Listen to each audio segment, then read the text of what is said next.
Hi అండి. పెళ్ళైతే అయిపోయింది. ఇంక ఈరోజు నైట్ అయితే బయలుదేరదామని అనుకోని పాలైతే పొద్దున్న తీసినయి అట్లాగే పెట్టాము. ఒక 4 లీటర్లు ఉంది. ఒక చుక్క పాలు నీళ్ళు లేకుండా అయితే కాంచి చెవిరైతే ఏసుకొని బాటిల్‌కైతే పోసుకొని వద్దాం అనుకున్నాము.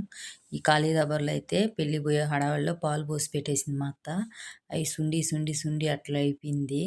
ఇంకేం చేయలేము. అన్ని పాలు వేస్ట్ అయిపోయింది. సుండి, సుండి పాలకోవా అయిపోయింది. చక్కెర అయితే ఏసుకొని తినేసాము.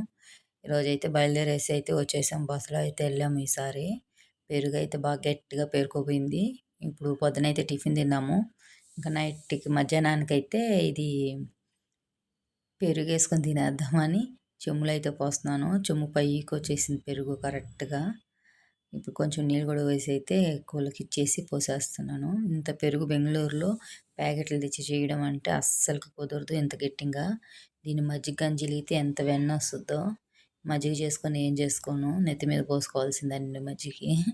అయితే పెరుగైతే తినేస్తాము. మా వీడియో గాని నచ్చినట్లయితే లైక్ చేయండి, షేర్ చేయండి, సబ్స్క్రైబ్ చేసుకోండి.